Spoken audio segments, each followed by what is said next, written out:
आइए, आपको भी बुला रहे हैं। जी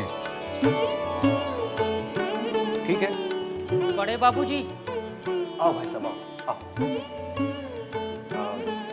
आप हैं से विनय बाबू। नमस्ते। नमस्ते। ये है इनकी धर्मपत्नी नमस्ते। और ये है इनकी बेटी जबा। नमस्ते।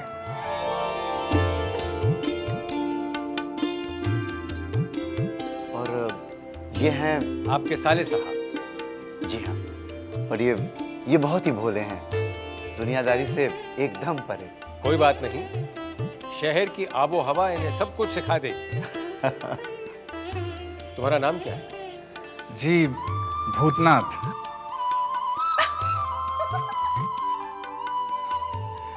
बुआ ने मेरा ये नाम रखा है। जब बेटी, गलत बात। किसी भी चीज का अर्थ समझने से पहले उसकी हंसी नहीं उड़ानी चाहिए। तुम जानती हो, शिव जी का दूसरा नाम भी भूतनाथ ही था। जी रहने दीजिए, मैंने इनकी हंसी का बुरा थोड़े ही माना है। मेरा नाम सुनकर सभी हंसते हैं, यहाँ तक कि राधा भी हंसती थी। राधा? कौन राधा? मेरी बुआ की बेटी। ये मेरी स्वर्गवासी पत्नी के बारे में कह रहे हैं। ओह अच्छा अच्छा अच्छा। भाई ब्रज रखाल बाबू, आपके साले साहब हमें बहुत पसंद आए। इनकी नौकरी पक्की। तुम आज ही से काम शुरू करना चाहोगे? जी जी। जबा बेटी, जी इन्हें दफ्तर ले जाओ और पूरा काम समझा दो। जी, चलिए आइए, चलिए। आपका बहुत बहुत धन्यवाद। वो देखो, वहाँ सिंदूर की पिसाई और छनाई होती है और यहाँ से ग्राहक डिब्बियों को खरीद कर ले जाते हैं। और ये हमारे पाठक बाबू सारा हिसाब किताब देखते हैं। और वो देखो, वहाँ डिब्बियों पर लेबल लगाई जाती है। इधर आओ, आओ, आओ। और ये है तुम्हारी कुर्सी। मेरी? हाँ तुम्हारी, बैठो बैठो बैठो।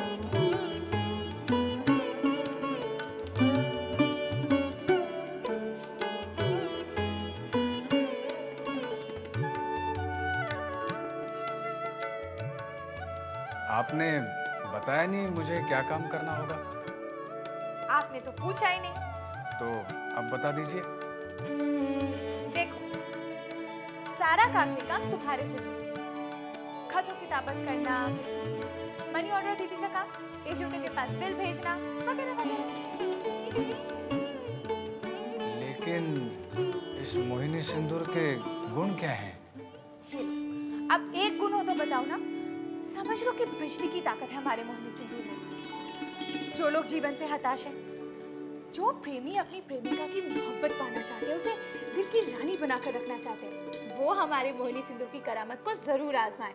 पति पत्नी, बाप बेटा, मालिक नौकर, गुरु चेला, ऐसे हजारों लोग मोहिनी सिंदूर की वजह से अपार शांति पा रहे हैं। और यहाँ तक कि तो एक स्त्री ने अपनी शराबी पति को संसारी बना इसी सिंदूर के बल पर। और एक बदनसीब ने 20,000 की लॉटरी जीती।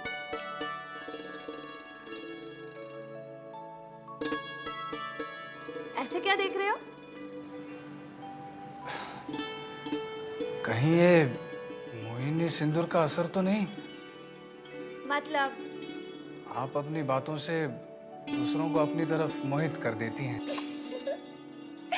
लेकिन तुम मोहित मत हो जाना। नहीं। ओफो, तुम ना बातें बहुत करते हो। मैं तो कुछ बोला ही नहीं।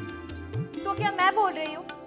अरे बोलूंगी नहीं तो क्या गूंगों की तरह इशारों से काम समझाऊंगी तुम्हें? अब देखो, फिर से तुम बातों में समय नष्ट कर रहे हो। अपने काम पर लग जाओ। ये देखो, ये चिट्ठी आप पढ़ो, इनका जवाब दो और फिर बाद में आकर मुझे जवाब देना। आपको?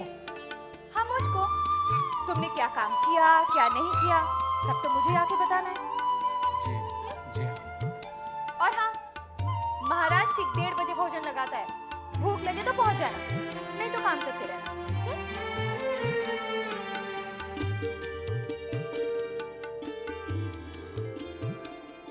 बाप रे, कितना बोलती है।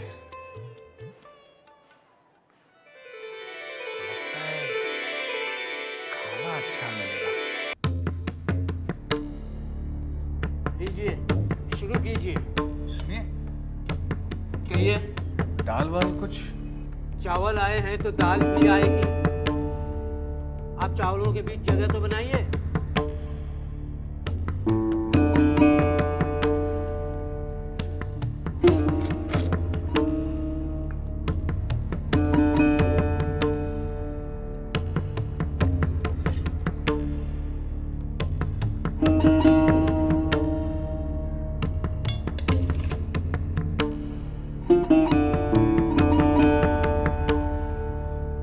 मछली नहीं है?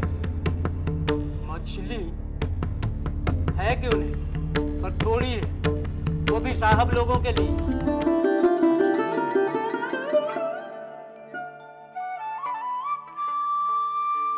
बस बस बुआ, मैं और नहीं खा सकता। अरे तुझे भी सबसे ज्यादा मछली पसंद है और उसे ही तू छोड़ रहा है।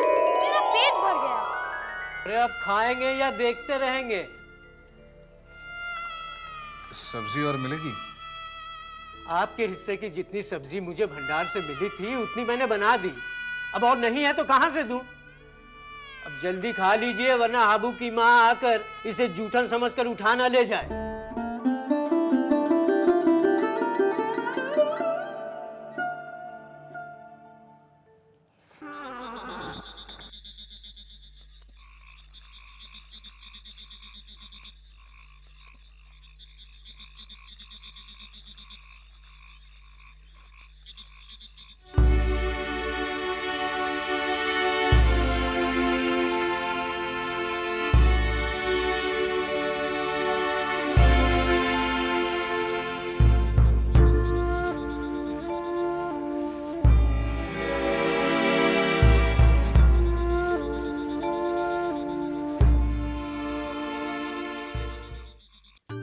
बंसी,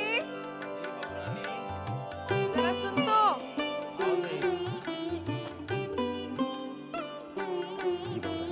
बंसी, अभी अभी हवेली में मैंने एक नए आदमी को देखा है। कौन है वो? तो जरूर आप साले साहब को देखी होंगी। साले साहब। भला ये क्या नाम हुआ? नाम तो हमू का नहीं मालूम, लेकिन सब उनका साले साहब पुकारा थे। किसके साले साहब है ये? अरे बहुरानी अपने मास्टर जी है ना, उन्हीं के साले साहब हैं, उन्हीं के साथ राहत हैं। नौकरी के वास्ते कलकत्ता आवा है। नौकरी मिली क्या? हाँ मिली है ना, मोहिनी सिंदूर में काम करत हैं। अब काव करत है ये तो हम नहीं जानते। ये नाम सुना सुना लगता है। अच्छा, तू जा। अच्छा बहुरानी।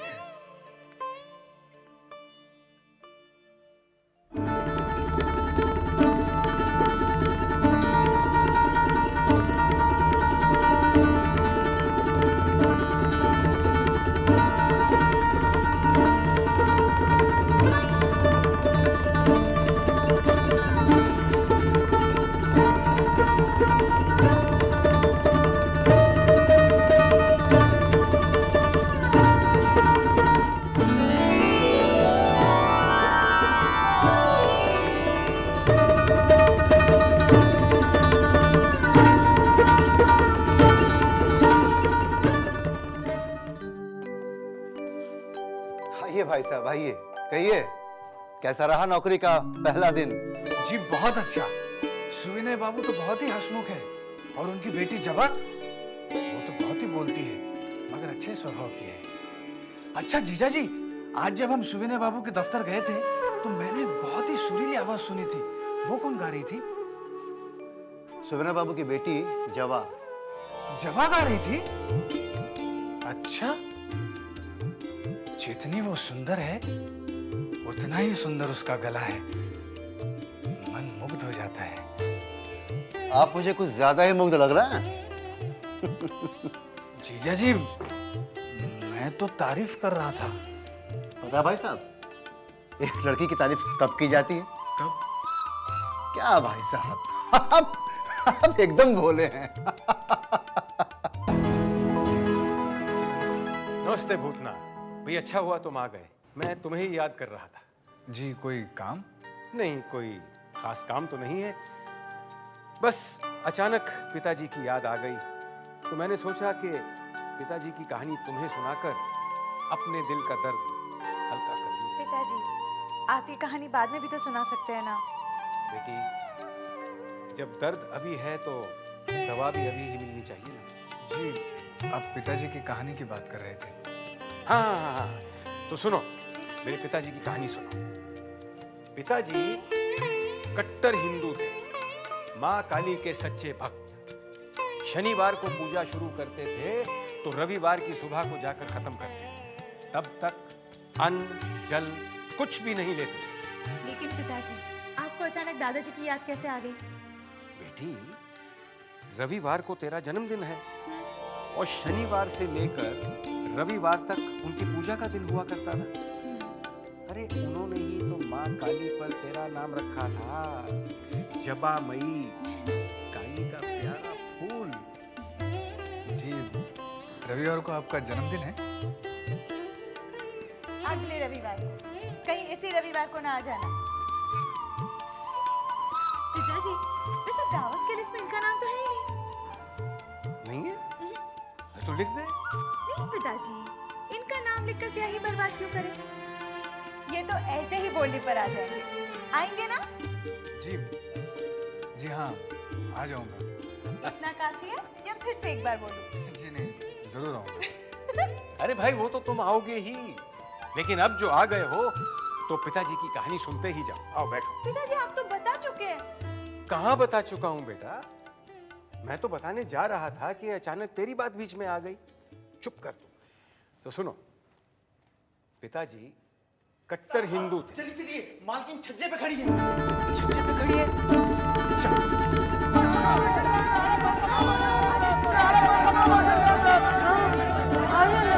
मेरे पास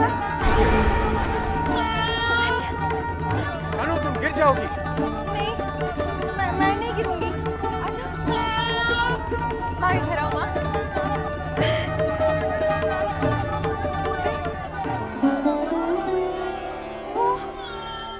वो तो चला गया। माँ, हाँ, अब तुम भी आ जाओ।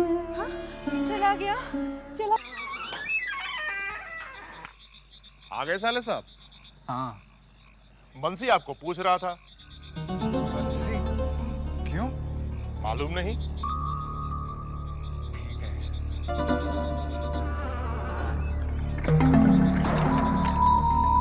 बंसी क्यों पूछ रहा था? कल मैंने छोटी बहू को देख लिया था। कहीं छोटी बहू ने शिकायत तो नहीं कर दी? हे भगवान, रक्षा करना।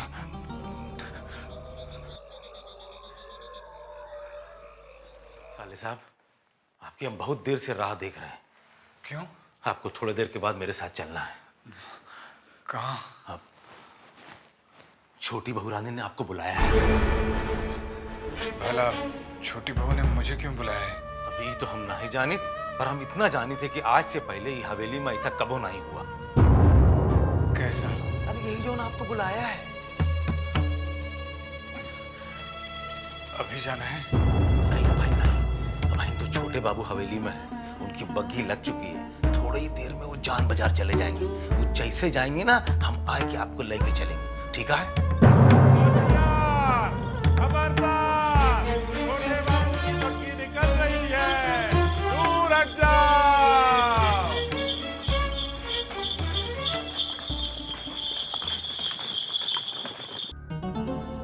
छोटी बहू ने मुझे क्यों बुला भेजा है?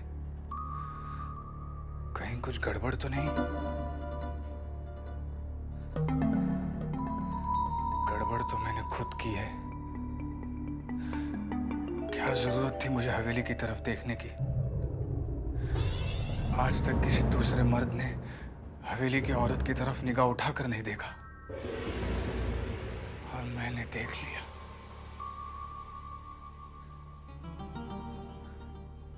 क्या करूं? जीजा जी भी नहीं है। जीजा जी को बता दूं? नहीं नहीं नहीं, पता नहीं वो मेरे चरित्र के बारे में क्या सोचे।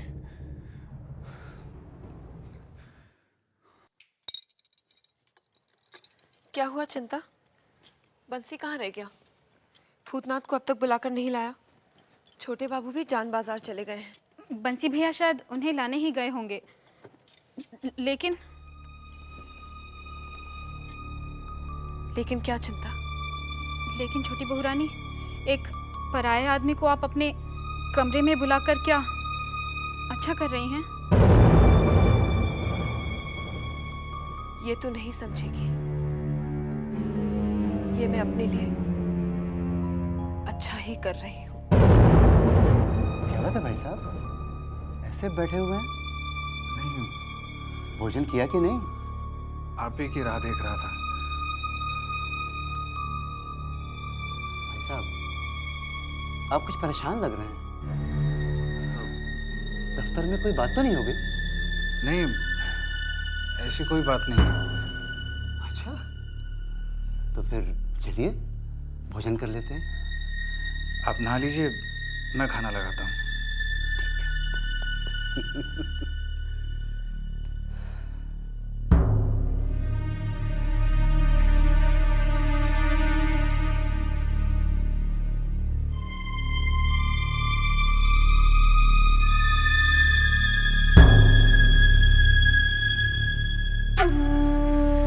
क्या हुआ बंसी?